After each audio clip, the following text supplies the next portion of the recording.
Hello and welcome to Rathod's IAS Academy. Today in this session, we are going to see current affairs of 1st August 2024. So let's get started. And here I am taking daily edition of Hindu. So whichever edition you have, you can go to that. There will be no problem with edition. But always focus on two important things. So first one is your UPSC syllabus.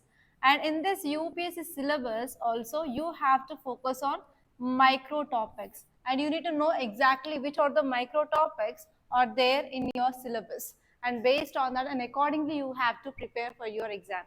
And second one is you have to go through your previous year's questions. So PYQs are very important.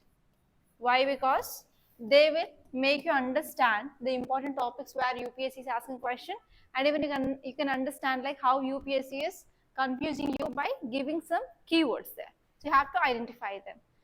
So these two things you should not forget till you enter into your services. So this is front page, and here there is one important article. So the title says Ismail Hania of Hamas killed in Iran. So is this topic important? Yes, this is important. So where we can see this topic? So it is talking about death of Hamas important leader. And where the death happened? Death happened in Iran. And where is this Hama issue is going on? It is between Israel and Palestine.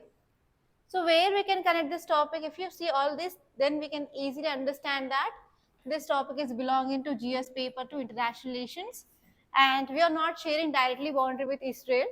Okay, so it comes under India bilateral relations. Okay, so what is the story? Story is between Israel and Palestine issue is going on, right? So here in Palestine we have active militant group. So that active militant group is Hamas. Okay, and Hamas, they are fighting against Israel. And now what Israel did is, so Israel went for air strikes in Iran. So in that strike, what happened? One of this Hamas leader died. So this is the one important thing that you have to remember. And the second story. Second story is same Israel went for air strikes in another country, Lebanon. In this Lebanon, Hezbollah important leader also died. So two people died here. So one is from Hamas and next one is Hezbollah. So these are two active militant groups in the world. That means Israel is targeting whom? Israel is targeting this active militant groups which are present in the country. So this is one thing you have to remember. And this is the thing which is given as a story in your article, but what exactly as an UPSC aspirant you need to know from this article. So you need to understand that yes, tensions are going on between Israel and Palestine. So because of this Israel who killed this Hamas leader in Iran, what happened? The relationship between Israel Palestine will be getting better or worsen. It will be getting further more worsen. That means till now what happened? What are the tensions were there? That will be further increasing, right? So it is not only happening in Israel and Palestine, even there will be increasing of issue in Iran, and even Hezbollah who belongs to Lebanon, again there will be increasing of unrest even in Lebanon. So it is not only related to this Israel-Palestine issue. So it is further more than that. So it is causing concern in Iran and also Lebanon. So all these things that you have to know. And now let us see this article in detail.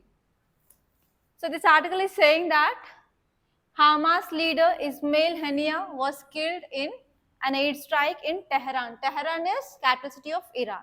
So in Iran he had been killed. And this assassination could escalate regional tensions with Iran's supreme leader.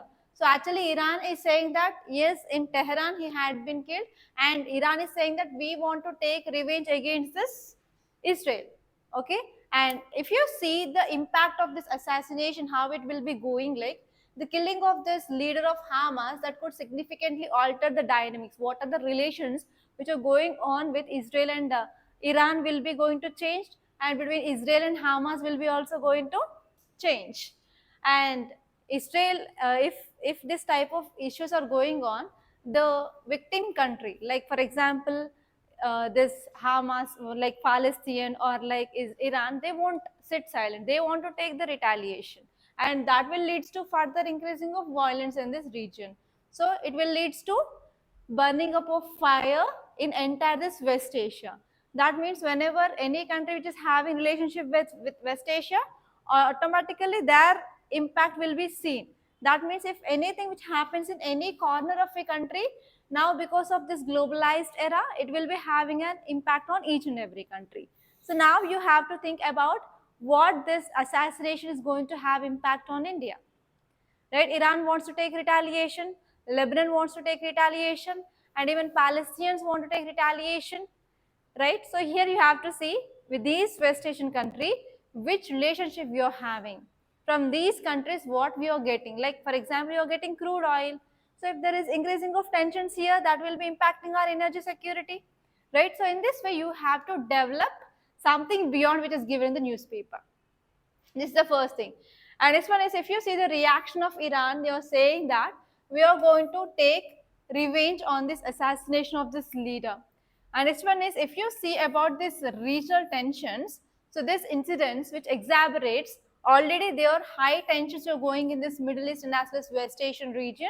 Now the balance of power is very, very delicate, and we can't maintain the proper balance because of this type of assassination related events. And next one is, even US is also involving here, because you know that US is acting as always a big brother. If there is any tension between two countries, it will be coming up to settle this issue. So here, if you're talking about this ceasefire negotiation, because of this death here, whenever they want to come with a ceasefire between this Israel and Palestine, so this is now not going to happen because of this killing of Hamas leader, right? And if you see this US involvement, so US want to involve in this, actually it wants to mediate the ceasefire between Israel and Palestine. And now can US come and mediate this? No. So again, this mediation process will be getting further postponed. So these are the things which mainly said here.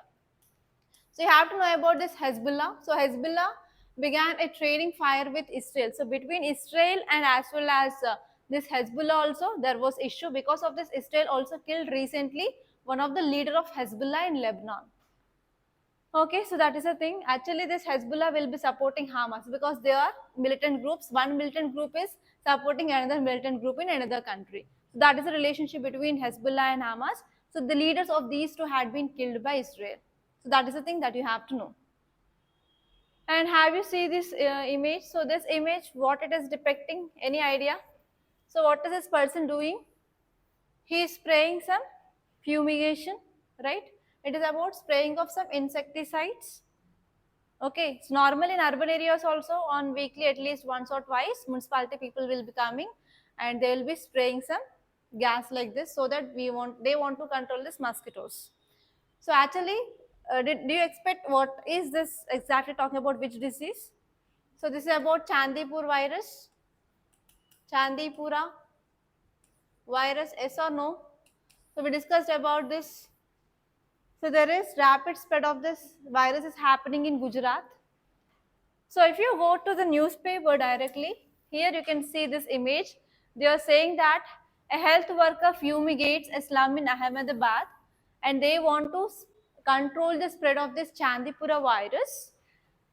And Gujarat had recorded around 56 deaths recently because of this Chandipur virus. So what happens in this virus? It is mainly spreaded through which bite? Mosquito bite? Mosquito bite? Yes? Is it true? Is it true? Chandipura virus.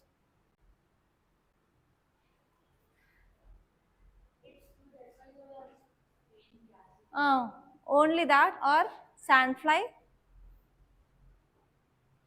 I gave detailed information about that, and actually I want to show you one video. So in this PDF, I attached one link. So please go to this video that is called as Chandipura virus outbreak in Beyond channel. So 1 minute, I will try here to open that so that you will be getting some idea. Okay, I want to play that video so that you will be knowing clearly like what are the causative organisms and everything.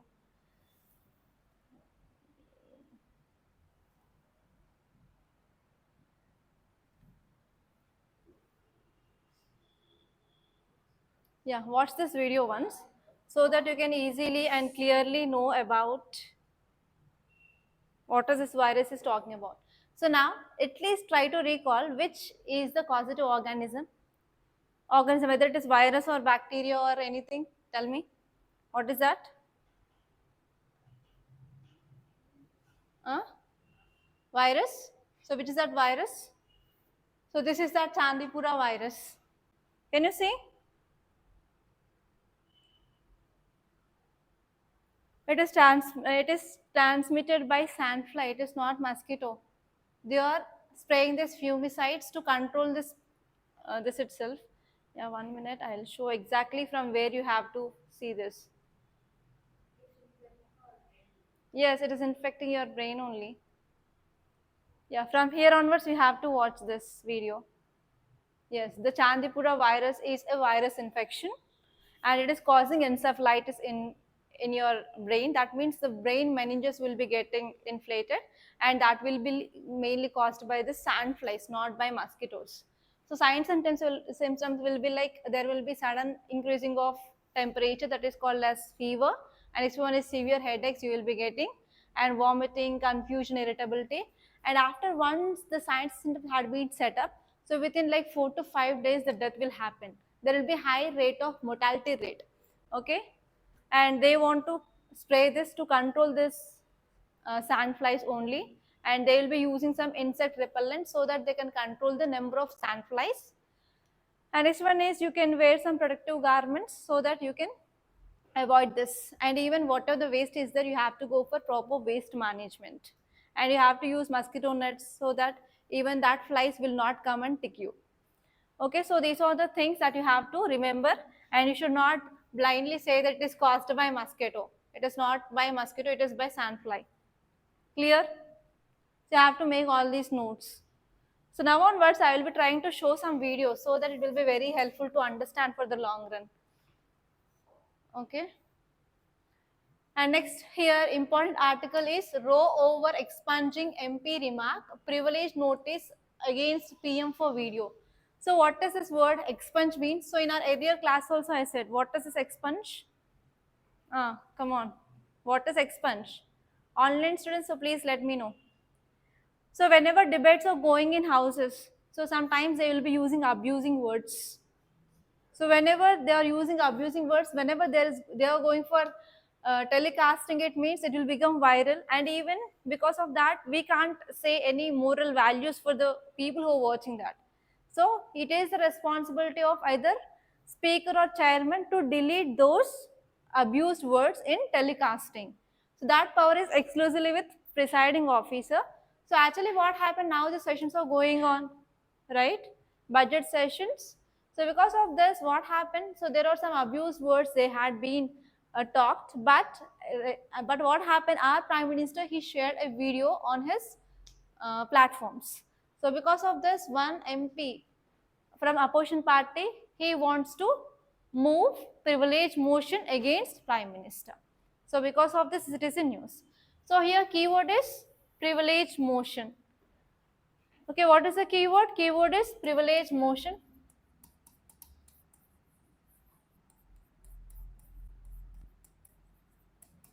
So where you can see this in GS paper 2 under polity, right? In polity you will be studying that. And which chapter in your parliament? So what you have to know here exactly is what is this privilege? First you have to understand what is this privilege motion and why we need this privilege motion and what are the types. In types we have two types of privileges. First one will be individual privilege, next one will be collective privilege. Individual and collective, you have to know those two. Okay, and you have to see what is the significance of this privilege motion.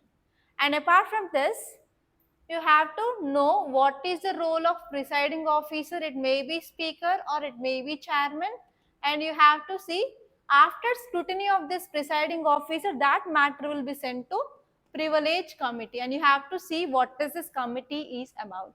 Because in your Lakshmikant, you have a separate chapter regarding privilege committees, parliamentary committees. So in that parliamentary committees, this privilege committee is also one of them. So there may be a chance of getting question. Every year you will be getting one question from that parliamentary committees chapter. Okay, so all these are the dimensions that you have to know regarding this article. So I said no, why it is in news? Just let us see what is this parliamentary privileges. So parliamentary privileges, they are certain rights and immunities. They will be enjoyed by this member of parliament. So I said two types. First one is individual, second one is collective. Okay, so especially to discharge their functions properly, so they are having this extra powers or called as privileges. So when any of these rights and immunities are disregarded, the offense is called as breach of privilege.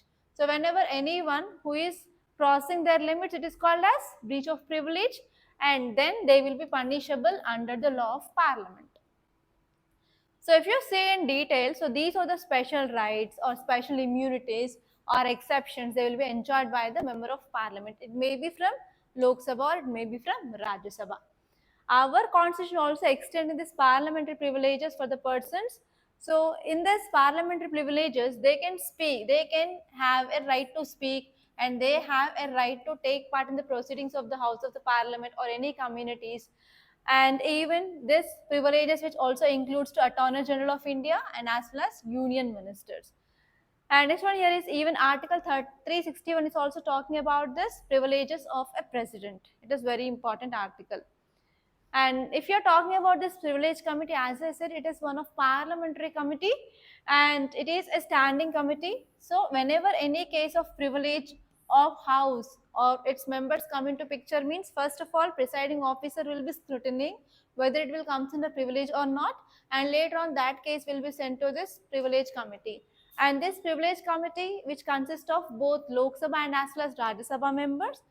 Okay, like 15 members will be there in Lok Sabha committee, and in Rajya Sabha committee there are 10 members. Okay, you have to remember these numbers also. And next, if you move on, in city page there is nothing much important, and in states page also I found nothing.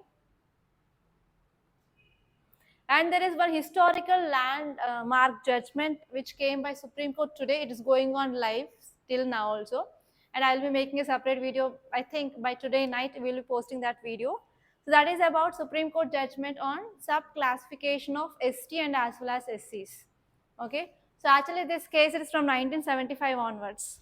So in 1975, Punjab government came up with the sub-classification of SCs and of SCs in Punjab, and it came up with two categories. And later on, Supreme Court said that it is null and void. And later on, even AP government also came up on the same line, sub-classification of SCs. And later on, now Supreme Court in 2004, it said that no, it should not be done because it is against right to equality. In the same community, how can you treat differently? So it said. But now in 2024, Supreme Court came up with the judgment with a 7-judge bench, which said that no, we can go for sub-classification in STs and as well as STs. Like in OBC also, we'll be having creamy layer and non-creamy layer. No, in SCs and STs also, we are going to have this creamy and non-creamy layers. Okay, but I don't know like how much time it will take to implement that. That is very important. And here there is one article that is about outflow of KRS Kabini dams, stepped up official sound alert for the people living downstream. So actually it is talking about Krishna Sagar Dam, and it is on Kabini. Okay, Kabini. So you have to know what is this Kabini Dam, where it is located, on which river, and what are the concerns, everything that you can get a question. Okay.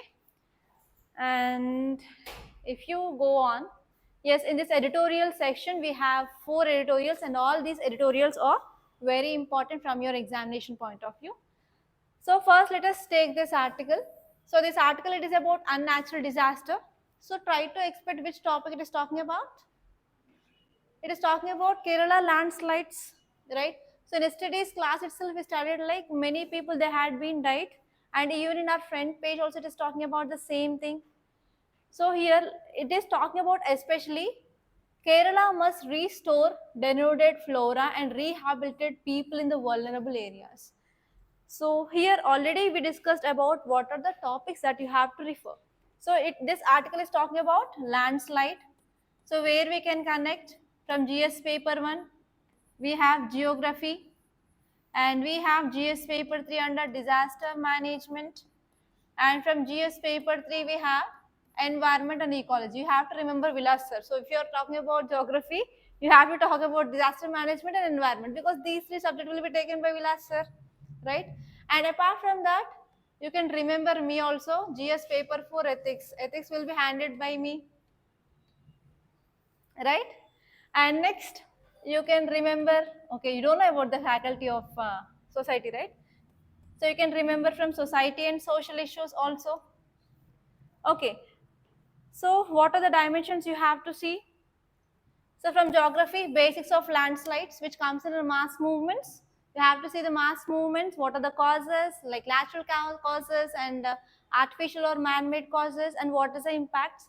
And from disaster management, you have to know this cycle, disaster, pre-disaster, during disaster, what are the steps can be taken. Okay, and you have to know the Sendai framework. And it is from environment and ecology. Yesterday I gave you a question, how climate change is linked to increased frequency of landslides in India. And even here you have to know about vulnerable areas in our country where landslides are highly seen, where we can see, yes, in this Himalayan region and even in this Western Ghats region, especially in this region, this landslides are highly seen. You have to know this vulnerability map. And I want to say one thing. So whenever you're reading disasters like wildfires or droughts or floods or anything per se, so you have to get this vulnerable map for everything. So try to take at least 20 maps, and you have to find out which regions are vulnerable to which type of disaster. So this will be very helpful you guys. Okay, whenever we start answer writing of disaster, I will let you know. Okay, and from ethics point of view, if you are a DM or if you are an IPS officer or if you are any other department, in your control, whenever this type of disaster happens, so what kind of measures you are going to take? What are the steps that you will be taking? So that thing that you have to take care of from ethics. And because of these disasters, what is the impact on society? Especially whenever disaster is happening, it is having more impact on women and as well as children. You can see all those things, and in these dimensions you have to prepare. Okay, apart from this article is talking something new, and we are going to see that now. Okay, so this article is saying that recent deadly landslides in Kerala's Wayanad district exacerbated by climate change. And yesterday's question in what it came in yesterday's class, just this type of landslide happened, this many people have been died. So in yesterday's question itself, I gave you what is the impact of climate change on disaster, on this landslides, right? So no, in yesterday's analysis, I gave that question. So in the today's editorial is talking about climate change interlinking with landslides. So yesterday itself, I found out like how the editorial is going to come, and yesterday itself, I gave you the dimensions of how to write an answer for this. Yes or no? So the same thing which came in today's newspaper. So in this way, when you become perfect, like understanding current affairs is when you are in a position to expect which editorial you will be getting tomorrow. So in that way, you have to read the newspaper. Okay, then only you will become perfect and you will be in a right way of reading current affairs. Okay, so here this article is saying that recently deadly landslide in Kerala's Wayanad district exacerbated because of climate change and because of deforestation. And now this article is saying that yes, we need to take some urgent steps for restoration of flora, rehabilitation of vulnerable communities. So this article is saying that whenever we are having this type of events, there will be impact on what? Ecosystem. So do you know about the meaning of ecosystem? Yes, right? In environment classes, you had done about different types of ecosystem, aquatic ecosystem, terrestrial ecosystem, right? So there will be impact on ecosystem. That means the interaction will be happening between abiotic and biotic factors. So there will be climate change and local deforestation practices. They are making this Wayanad region more susceptible or more vulnerable to this landslides. So this is the first thing we can understand. And if you're getting a question like what are the major reasons for the recent landslides in Kerala? So first important one is you have to write about climate change. And second one is about deforestation. And third one is about mining. Okay, so these are the three main reasons that is causing landslides in this Kerala region. And next one is we have to prepare properly. So why this became a very big disaster? Because there is no proper early warning system. That thing we studied in our yesterday's class. So we need proper early warning system, and even we need proper emergency preparedness as well. So if you're having proper technology and if you're having proper training of local people regarding this, what happened? They will be going to that region for the first hand response. So who will be doing the immediate response? Local people. Yes. Sir gave example of Rashmita Mandana on that day, right? Yes or no? You are not there in the class. So if Rashmita fall down from the steps, who will be taking the first care? The people who are present in the class or like faculty. And the next one will be media. So in that case, sir gave you example. She is normal Rashmita, so media people didn't come and take the response of Rashmita. How is your leg like that? So in the same way, emergency preparedness is very important. Like the people who are present in that local areas, they have to understand their vulnerability. And based on that, they need to get the proper training for local responding. Okay, immediate response. And next one here is we have to have a proper balance between economy and environment. So here, whenever we are focusing on economy, like development or infrastructure or any say, they will be having impact on environment. So we have to compromise on environment if you're focusing only on economy. If you're focusing on environment, we need to compromise on economy. So because of that, in your ethics also, there is one topic called as environmental ethics. That is very, very important concept, and that is very much relevant in this century because we are going for even bullet train which is going in the national parks, or else for example if you are going for any railways, now there is increasing incidents of accidents. And next one here is many animals, they are getting stuck with this railways or any infrastructure projects, it is having again impact on animals. So that here we saw that recently the trend of human animal conflict is increasing, and even Supreme Court gave a judgment like we have to decrease that.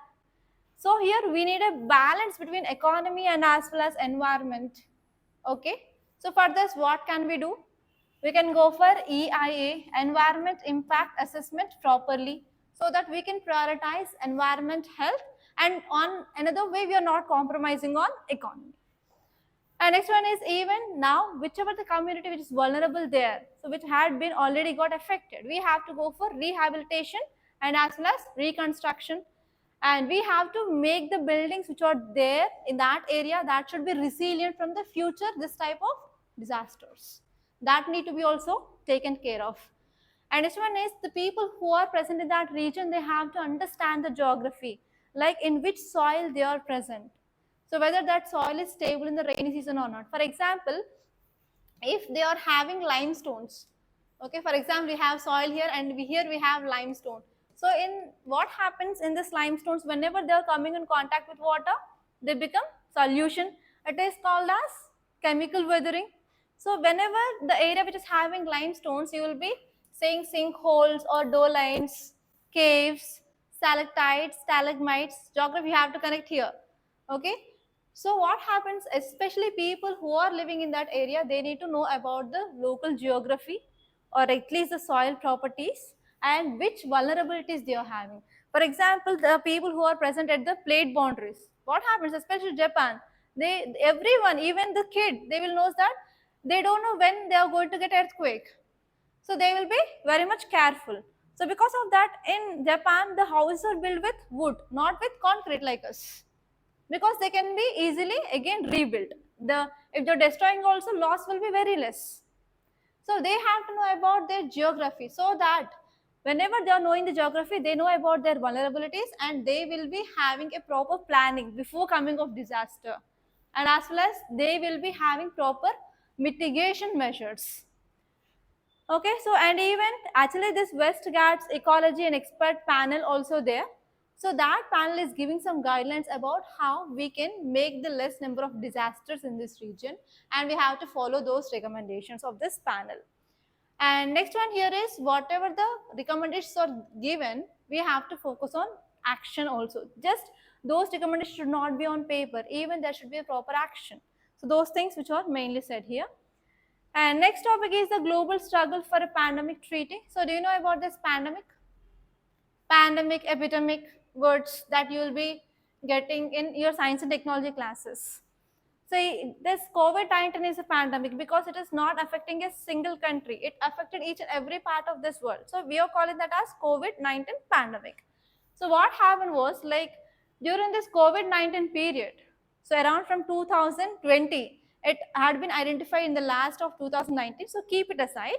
So from 2020 to 2022, like 2 years, each and every country they got had been struggled a lot because of this COVID-19 pandemic. So what happened? So around 194 World Health Organization countries, they want to come up with a pandemic treaty so that if they are going to get this kind of incidents in the future, how they have to fight that within a very less span of time. But unfortunately, we didn't come up with a pandemic treaty successfully. So this is the thing which is talking about. Clear? So this article is saying that after extensive negotiations also, 194 World Health Organization member countries, they failed to finalize this pandemic agreement or pandemic treaty. So, and even you know that in India itself, there are many diseases that are coming out. For example, dengue cases are increasing, especially in Hyderabad. And this one is this Chandipura virus cases, and this one is Nipah virus cases, and even Zika virus cases, Ebola virus cases. So at present in India, we are having the spread of these diseases. So if they are spreading to other countries, from one country to another country, then it will be becoming a new pandemic. So in future, because of climate change, new diseases they can evolve because of changes in the genetics, that is RNA or DNA of the virus or bacteria or anything. So we can expect the new disease in the future. So here one more thing here is, so in futures the war will be based on these organisms only. Okay.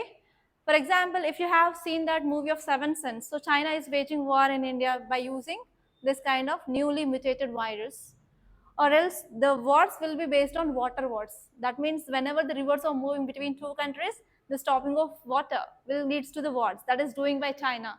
So we are going to have a future water war with China, especially in this northeastern region.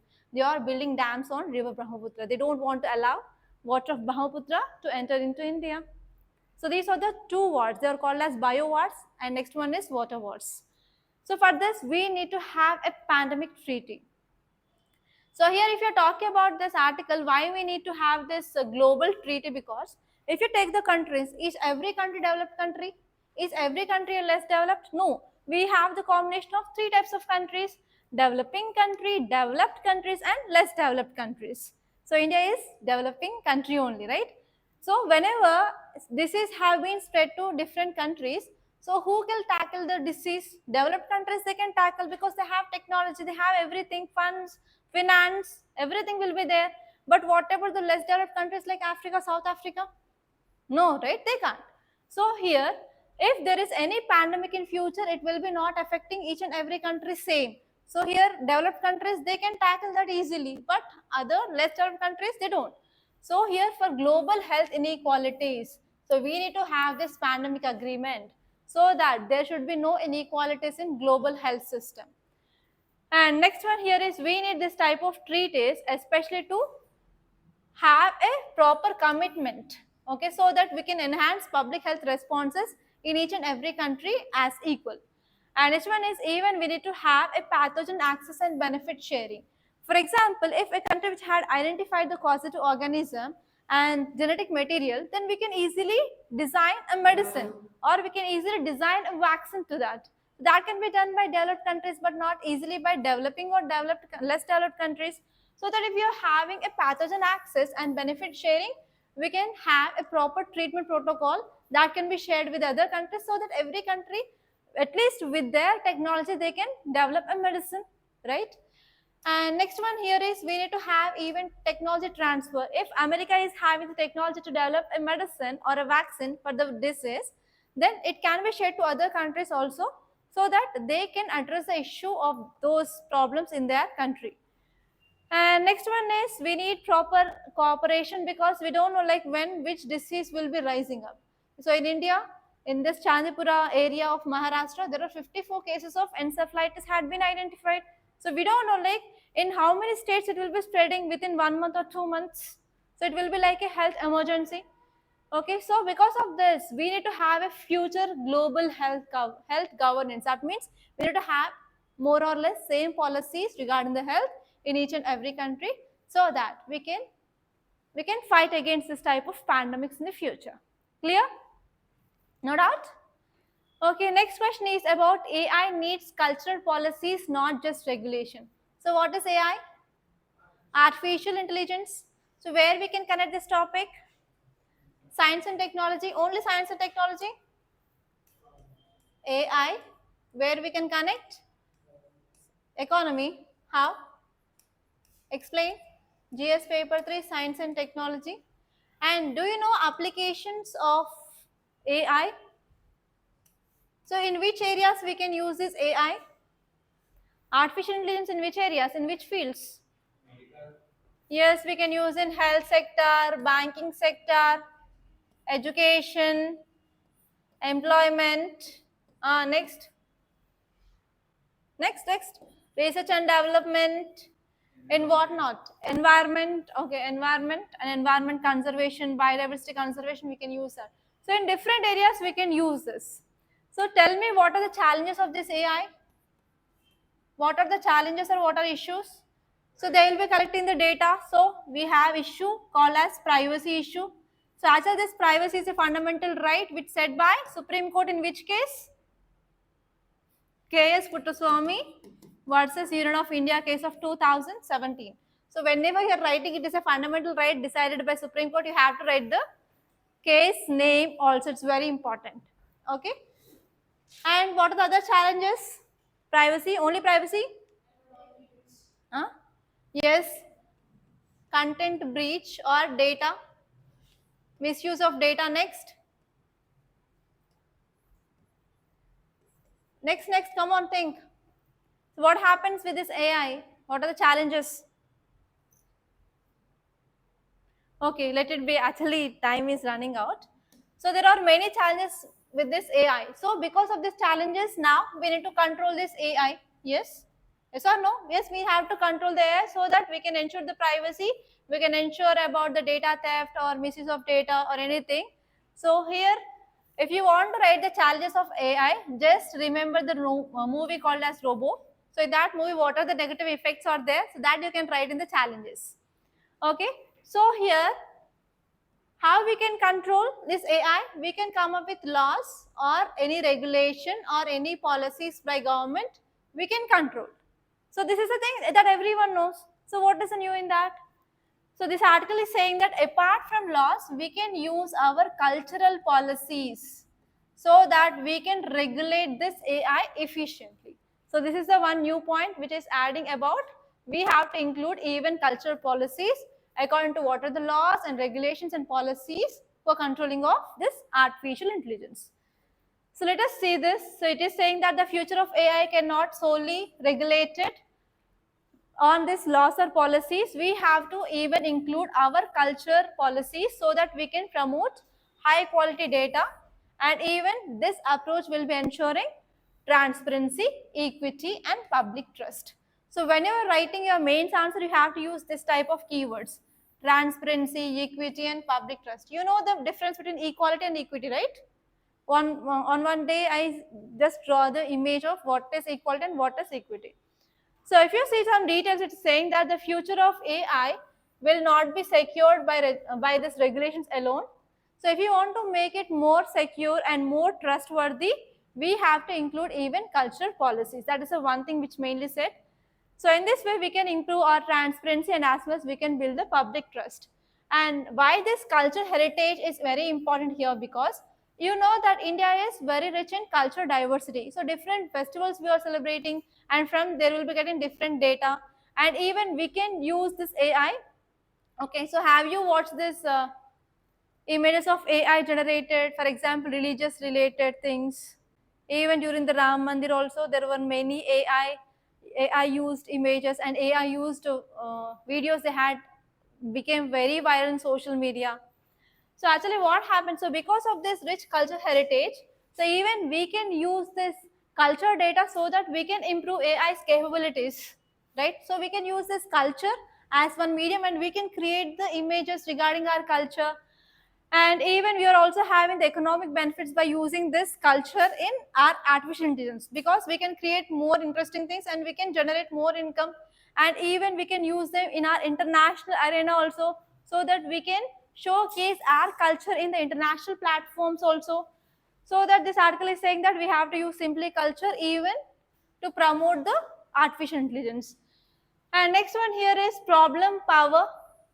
So in our budget classes, we discussed about two important things, especially in our energy sector. What are they? So where our government is focusing in energy sector. So we are talking about transition from non-renewable to renewable energy. And in that budget, they are talked about two important things. First one is solar. So we have to improve our solar energy. There we discussed about the schemes regarding what are there in our solar. So second one is nuclear. They are focusing on nuclear energy. In that nuclear energy, they are focusing on SMRs. SMRs, what is this SMR? I gave you a question on that day on SMR. Online students, SMR, full form at least. I know you didn't write answer, but even though I'm asking, despite of knowing that you didn't write the answer. Yes, tell me, what is this SMR? Small, modular,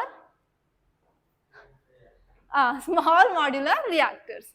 Okay, tell me now, what is a small modular reactor? Small means in what? In what it is small? Quantity? Quantity of what? Huh? Reaction will be less. Which reaction? Nuclear, fission or fusion? Huh? Something I have to say. Okay, let it be. So this article is saying that we have to focus on the small modular reactors to ensure energy security, because we are moving from non-renewable towards renewable energy sources.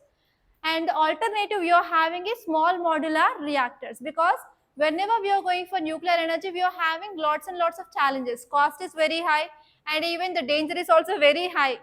For example, Fukushima nuclear reactor disaster in Japan because of tsunami in that area, and even that is in news now because they want to remove the contaminated water and they want to mix with the ocean water. So because of this, China is not accepting the removing of this contaminated water from Fukushima reactor in Japan. So even that is in news now. That comes under contemporary topic. So here, if you see, this article is talking that yes, with the cost wise and with the sustainability wise, with the less worries also, we have an alternative that is called as small modular reactors, because nuclear energy is very important, because what are the waste we are creating, like if you're going for thermal energy, we are creating lots and lots of greenhouse emissions, so that it is having impact on climate change. So we need to move towards non-renewable energy towards renewable energy, and one source here is nuclear power, and it is one of the significant energy source. Because of this, many countries, they are focusing on moving towards this nuclear energy itself. And even this small modular reactors, they are even helpful for preventing of diversion of nuclear materials, because nowadays nuclear materials are used for making of nuclear warheads. So even SIPRI report we discussed, I think 2 months ago. Do you remember? SIPRI report. Russia, China, and India, they are improving the making of nuclear warheads. So how many are there in Pakistan? How many are there in India? How many are there in China? We discussed. Nothing is there in our brain. It is empty. Yes, ma'am. Shameless. Okay. So here, I don't have time to discuss. I will do after once this Vilas sir class is done. I will be taking full time class here only. I will be starting even ethics. At that time, full time, I will be staying in the class. At that time, I will be having that much energy.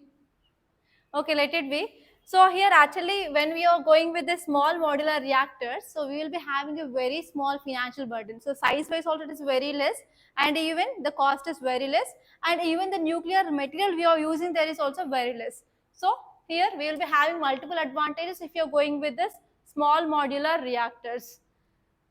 Okay, so here if you see the key features of this small modular reactors, the first one is size and modularity. Size is very small. It is just 300 megawatts per reactor. And next one is safety is also very high compared to that of traditional reactors because it is having a very low risk of getting accidents. And this one is it is also very flexible to install that technology, and even we will be having a very less capital cost also, and even for construction of that reactor also we will be having a very less time. Okay, and next topic here is LTCG. So have you gone through this LTCG anywhere? If you say no, I will break your heads. Tell me. Yes, where?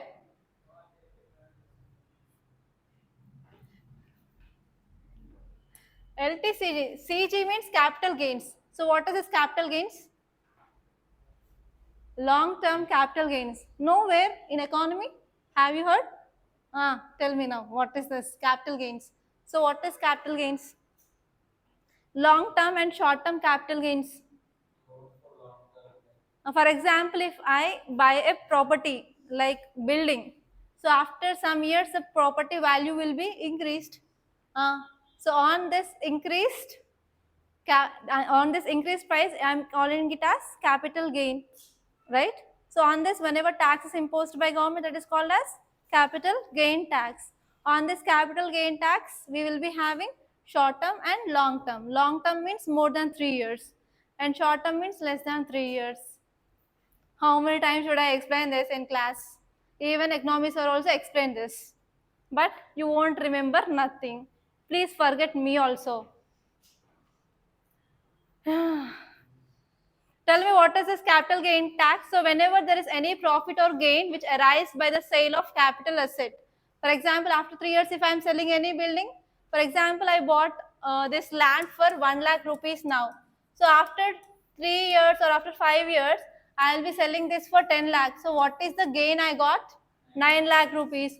On this 9 lakh rupees, whenever government is imposing tax on that, it is called as capital gain tax. So long term means, so I am owning it for minimum 3 years. After 3 years, if I am selling that, it is called as long term capital gain tax. So if I am selling before 3 years of time, it is called as short term capital gains. Clear? Okay, I gave you 2 questions here. So first one is discuss the significance of Chandipura virus in the context of emerging infectious diseases in India, highlights its transmission, impact on public health measures. So this will be like both your case study and also mains question. Try to answer this. And next one is small modular reactors. Already I gave this question earlier, but again I know about my students well. So question is evaluate benefits. First one, second one is challenges associated with small modular reactors, and you have to see in aspects like energy security how it will be very important. Energy security, environment, and technology. Okay, so there are other important articles also. Okay, in news page. So recently we studied that UPSC chairman had been resigned before his tenure is done. Again, our new UPSC chairman, name you have to remember, Preeti Sudan. So you are preparing for other exams, right? So you'll be getting this type of question. Who is appointed as Ganesh? Who is appointed as a recent UPSC chairman? Okay. Yeah, next one is ransomware attacks halt services at C Bank. So how many of you using small bank accounts? Andhra Pradesh Gramina, some small banks will be there, no? Even I have account in that also. From last 3 days onwards, my account is not working because there had been ransomware attacks. Attacks happened in the around 300 banks, which they are using the CH technologies. So banks which are using the CH technologies, on this technology ransomware attack happened, and because of that services they are not going on. Even my bank account had been freezed. And next one is in 3 years power cuts in India will rise, says one report. So will you accept it or not? So if you are moving towards small modular reactors, we will be not getting this problem. But we don't know what will happen in the future. So you have to follow those reports. They are authenticated. See here, June core sector growth slowdowns to 4%. So where we can connect this? Industries in our GS paper 3 economy. So which are the core sectors? How many are there at least? 4. 4. I am not asking about this 4%. How many core sectors are there, Hema? I just came. Okay, so we have 8 core sectors. I gave you one mnemonic. Funds 3C. F is for fertilizer, E is for electricity, R is for refineries, N is for natural gas, S is for steel, coal, crude oil and cement. How many times should I tell? Okay, let you and I will let you enjoy for 3 days. After this, I will be seeing everyone's what you'll do. Okay, so these are the important articles that appeared in our today's Hindu newspaper. So by this, I'm concluding. Thank you so much. It's already